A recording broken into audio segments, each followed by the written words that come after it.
कहा जाता है कि लगातार Sachin has been a CM in waiting. उस वक्त भारत जोड़ो यात्रा के दौर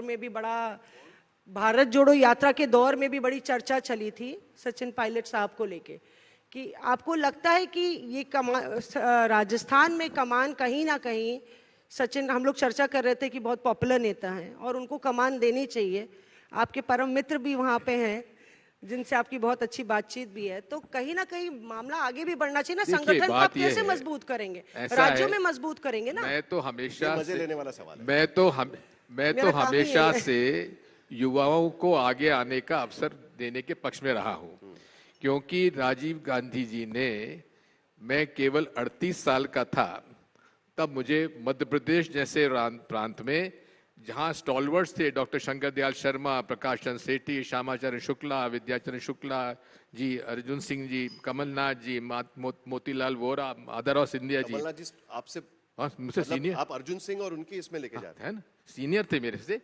तो वो सब लोगों के, मैं 38 साल का था तब मुझे मौका मिला। सचिन भी जब प्रदेश कांग्रेस कमेटी के अध्यक्ष बना, क्या उम्र थी तुम्हारी सचिन? 33।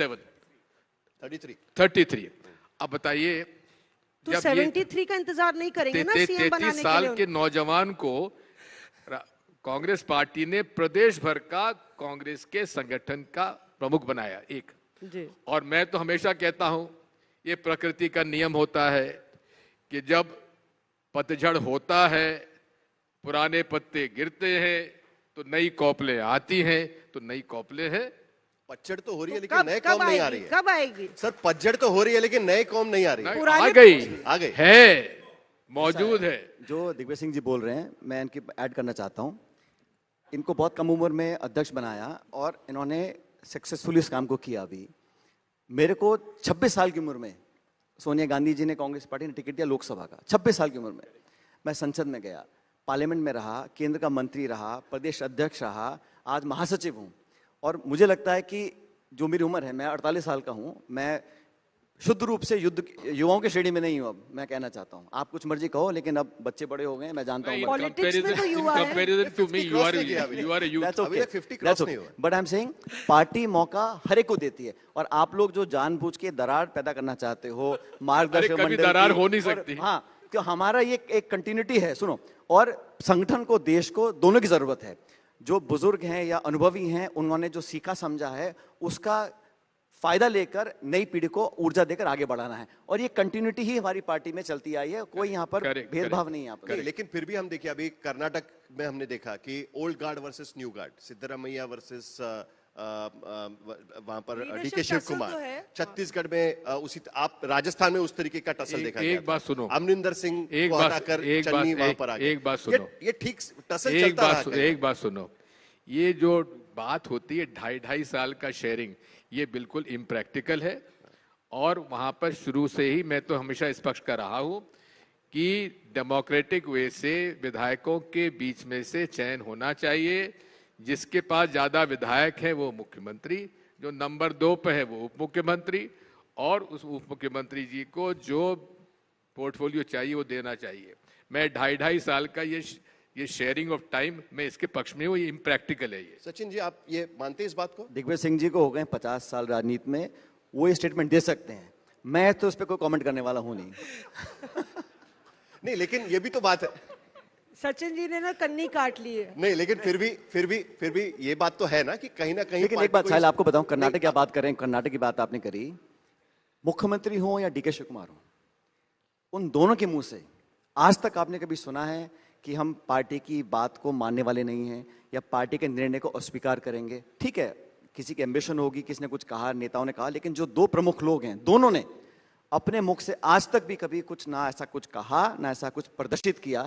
जो पार्टी डिसाइड करेगी वो सब मानने को तैयार है, इसमें कोई इशू नहीं है। लेकिन क्या ये वक्त आ गया है आज की स्थिति में कि पतझड़ हो चुकी है और नए गार्ड को तुम काहे पीछे पड़ो यार? कौन, किसकी पतझड़ हुई है? जब तक इंसान काम कर रहा है, योगदान दे रहा है, चुनाव जीत रहा है, सक्रिय है, उसको काम करना चाहिए। अच्छा, दिग्विजय जी ने खुद ही कहा था कि उगते सूरज को सब सलाम करते हैं। आज तक प्रकृति खिलाफ जा सकता है क्या? किसके क्या क्या बोलिए? क्या आज तक और हम क्या प्रकृति खिलाफ जा सकते हैं क्या? नहीं, बिल्कुल नहीं। अब पतझड़ होना है तो देखिए होना है। सचिन जी, दिग्विजय जी उसी बात पे अड़े हैं, पतझड़ के बात पे अड़े हुए हैं। मैं उसको आगे ले जाती हूँ। पतझड़ की बात, या यूं कहें कि शरद पवार साहब ने भी एक बारी जमींदारों की बात करी थी और कहा था कि कांग्रेस पार्टी एक ऐसी पार्टी है जिसको लगता है अभी भी सारी जमीन बरकरार है उसकी, लेकिन तब से अब तक बहुत पानी बह गया, कह लीजिए यमुना में। लेकिन अभी भी अलायंस, जो आपके घटक अलायंस पार्टनर्स हैं, उनको लगता है, चाहे वो बिहार में हो चाहे महाराष्ट्र में हो, कांग्रेस जो है टांग खींचने का काम करती है और कांग्रेस जो है बैगेज है। तो क्या आपको लगता है कि आगे का रास्ता किस तरीके से आप लोग साधेंगे? आप मुझे एक हमारे अलायंस का नाम बता दीजिए जिसने कहा हो कि कांग्रेस बैगेज है। ये सचिन, आपके शब्द हैं। नहीं, सचिन, मौसम आप भी गलत बात है। बिहार नो, में नो, थे, नो, मैंने आपको गलत बिहार बात में है। देखा है, कितनी लड़ाई हुई अरे भाई, राजद के आपने साथ। शब्द का प्रयोग किया कि हमारे अलायंस पार्टनर्स, माफ कीजिए, चाहे समाजवादी पार्टी है, चाहे डीएमके है, चाहे शिवसेना, सारी पार्टियों के साथ हम लोग हैं और हर अलायंस में सीट शेयरिंग में थोड़ी बहुत ऊपर नीचे होती है। लेकिन आपने कहा कि बैगेज है। मैं आपको बड़ी विनम्रता से कहना चाहता हूं, इंडिया अलायंस मजबूत था, मजबूत है और रहेगा। आने वाले अनेक चुनाव हम मिलकर साथ लड़ेंगे।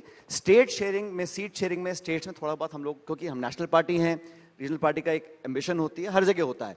लेकिन ये इसका मतलब नहीं है कि वो हम उस आंकड़े को भूल जाएं, क्योंकि जोशी जी आप बहुत आंकड़े में प्यार करते हैं, सुनते हैं। सुनो मेरी बात, एनडीए के आए इस लोकसभा में 292 सीट्स, इंडिया अलायंस के हैं 234, गैप है सिर्फ 45-50 सीटों का।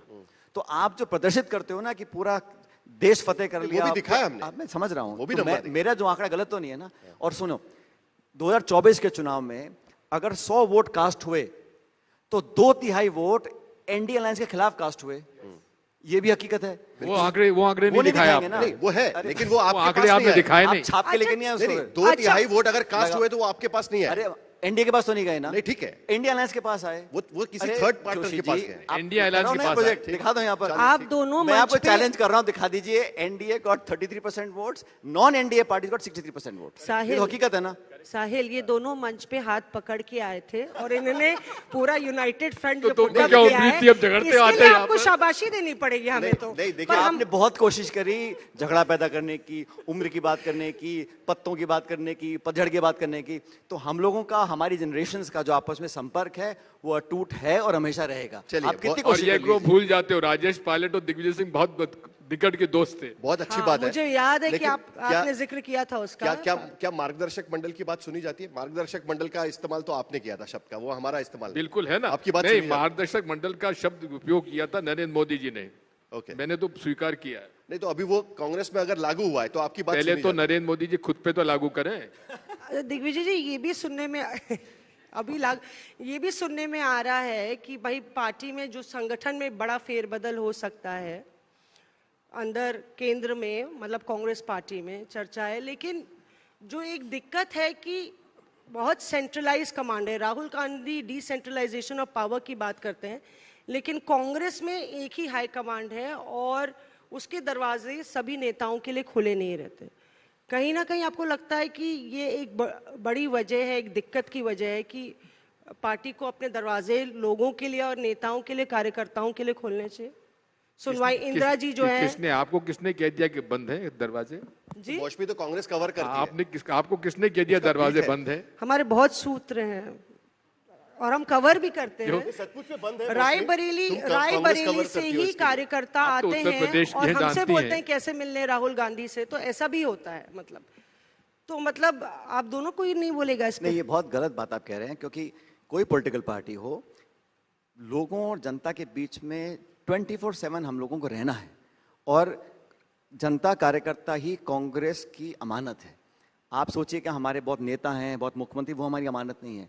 हमारी जनता, हमारे समर्थक, हमारी विचारधारा से एग्री करने वाले लोग और हमारे वर्कर्स इस पार्टी की ताकत हैं और 24 घंटे हम सब लोग उनके लिए मौजूद हैं। और आपने कहा नेतृत्व की बात, कांग्रेस में हमारे निर्वाचित अध्यक्ष खड़गे साहब हैं, पार्लियामेंट्री पार्टी के नेता सोनिया गांधी जी हैं, विपक्ष के नेता राहुल गांधी जी हैं। तो चला ये एक कौन रहा है नेतृत्व पार्टी? सुनिए, पार्टी कौन चला रहा अरे है? तीनों राहुल सब गांधी मिलके की हम चला खड़गे? रहे हैं भाई पार्टी को मिलके। हम उनके महासचिव हैं खड़गे साहब के। तो ये आप लोग बड़ी आसानी से कहना चाहते हो हाईकमान हमारे यहाँ क्या है। ये तीनों और हम सब लोग, मैं महासचिव हूँ, ये मेंबर वर्किंग कमेटी है, हम सब मिलकर चर्चा करते हैं और हमारे यहाँ चर्चा होती है। हमारे यहाँ आदेश कोई नहीं किया एक- जाता। एक हाई सेकंड, कमांड नहीं है, कोई एक- सेकंड। एक व्यक्ति एक हाई व्यक्ति कमांड का नहीं नहीं होता ना भाई। Sachin, that's a good diplomatic not at answer. All. मौसी सुनो, ये इस बात की गवाह देंगे, हमारे पार्टी में मैं गवाह दे रहा हूं। हम चर्चा करें, हम अगर सहमत नहीं भी हैं तो हम बात रख सकते हैं, कह सकते हैं, अंत में जो पार्टी का निर्णय है वो सबके लिए है। लेकिन वर्किंग कमेटी हो या पार्टी की चर्चा हो, सबसे राय सुनने के बाद सहमति असहमति स्थापित करने के बाद एक राय आती है। लेकिन उसके बावजूद हम देखते हैं कि शशि थरूर, आपके पार्टी के नेता को इनवाइट नहीं आता है, शशि थरूर को इनवाइट आता है, वो चले जाते हैं। हम देखते हैं कि आपके 2 बार मुख्यमंत्री बने अशोक चौहान पार्टी को छोड़कर चले जाते हैं।